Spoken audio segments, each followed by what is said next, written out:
On sait qui va y gagner.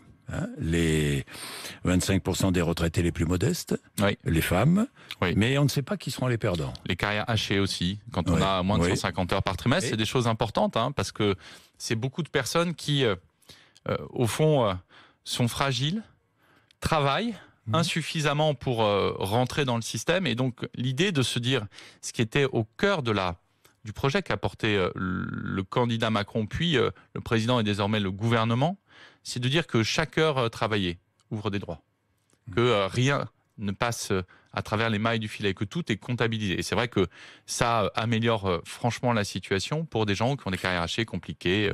Mais et qui à seront nouveau, les perdants? mais vous savez, les gagnants à l'issue de ce système, c'est que nous avons une répartition qui est garantie, un système par répartition.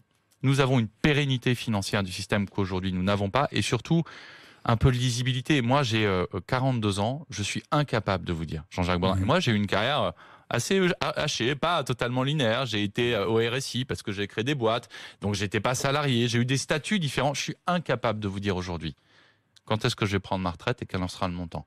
C'est pas normal. Et donc, c'est aussi cela qu'on va mettre dans cette réforme.